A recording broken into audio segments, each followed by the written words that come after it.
वादिया ए फिजाए बुला रही है तुम्हें। ये वादिया ए फिजाए बुला रही है तुम्हें। खामोशियों की सदाए बुला रही है तुम्हें। ये वादिया ए फिजाए बुला रही है तुम्हें। Hello and welcome back to my new blog. তো শিলচরে এসে দ্বিতীয় দিন আমরা ভিজিট করতে চলে আসছিলাম এই সুন্দর জায়গাটা।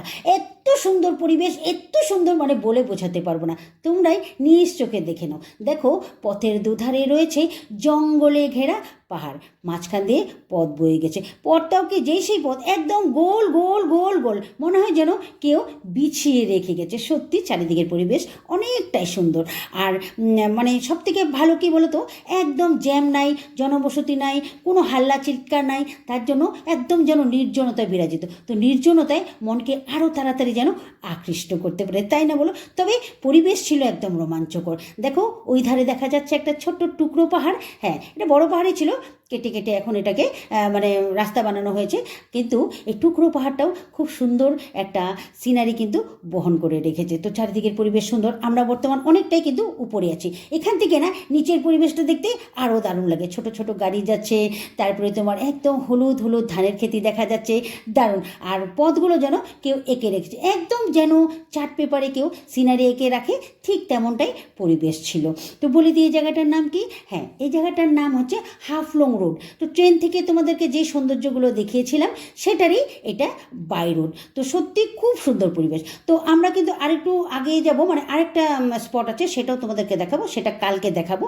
তো আজকে এই দিককার সিনারিগুলোই তোমাদেরকে দেখাবো। তো দেখে তো আর শেষ করতে পারছি না। তো সবাই বলছে চল চল, আর কতক্ষণ থাকবে? আমি বললাম দাঁড়াও না, আরেকটু দেখি। সত্যি একদম যেন যেতেই ইচ্ছে করছে না। আর মোটামুটি এখন ধরো 4টা বাজে, তো সূর্য একটু যাই যাচ্ছি করছে। তো জানো, সূর্য মামা কী করলো, ভাবছে যে যাওয়ার আগে এই পাহাড়ের গায়ে, জঙ্গলের গায়ে নিজের যেন শেষ রংটুকু মেখে দিতে চাচ্ছে। হ্যাঁ, তাই তো দেখো, পাহাড়ের মাথাগুলো একদম হলুদ হয়ে আছে, মনে হচ্ছে যেন সবুজের গায়ে কেউ হলুদ আবির ঢেলে দিয়েছে। সত্যি পরিবেশটা একদম অসাধারণ লাগছিল, অসাধারণ লাগছিল।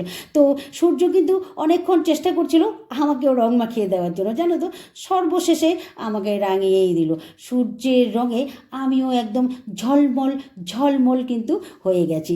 তো অনেকক্ষণ কিন্তু আমি সূর্যর সাথে লুকোচুরি খেলছিলাম, সূর্য আমাকে ধরতে পারছিল না। অবশেষে আমিও ঝিলমিল ঝিলমিল হয়ে গেছি। তো একটা গান হয়ে যাক, এত সুন্দর পরিবেশ যখন। শুনবে না? হ্যাঁ, শুনবে তো। সূর্য ডোবার পালা, সে যদি আসুক ব্যস্ত, গোধূলির রঙে হবে এ ধরনী স্বপ্নের দেস্ত। ব্যস্ত ব্যস্ত।